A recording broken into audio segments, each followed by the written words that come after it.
त्याच्यावरती आपण थोडी पिठी साखर भुरभुरूया. आणि आता हे खिसलेले ओले खोबरं पण आपण यूज करू शकतो खिसलेलं. बरं, आता आपण हे सुकं घेतलं ना? Yes sir. हा मधला व्हाईट लेअर दिसेल त्यासाठी आपण जरा जास्त वापरू. बस. हां सर. आता काय करणार? हे आता आपल्याला रोल करायचं. बरं. तर हे आपण हाताने दाबून घ्यायचं आहे.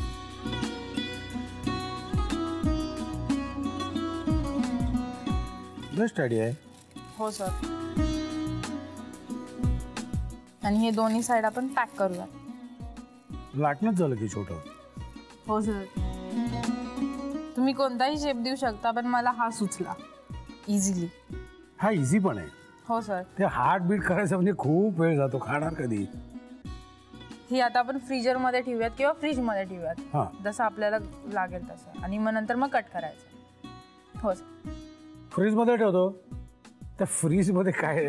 ठीक आहे, दाखवतो. फ्रीजमध्ये कसं ठेवायचं ते दाखवतो. ये असं चालत चालत मागे जायचं.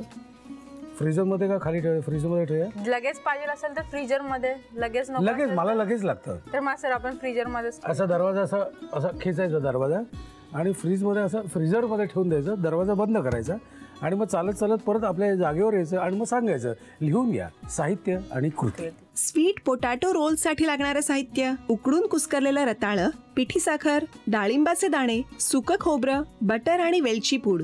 कृती: प्रथम फ्राईंग पॅन मध्ये बटर वितळवून त्यामध्ये उकडून कुस्करलेलं रताळं परतून त्यामध्ये वेलची पूड आणि पिठी साखर घालून सर्व मिश्रण एकजीव करून थंड करून घ्यावं. एका पेपरला बटर लावून त्यावर रताळ्याचं तयार मिश्रण पसरवून डाळिंबाचे दाणे, पिठी साखर आणि सुकं खोबरं घालून पेपरच्या सर्व बाजू नीट बंद करून त्याचा रोल तयार करून घ्यावा. तयार स्वीट पोटॅटो रोल फ्रीज मध्ये थंड करून कापून सर्व्ह करावा.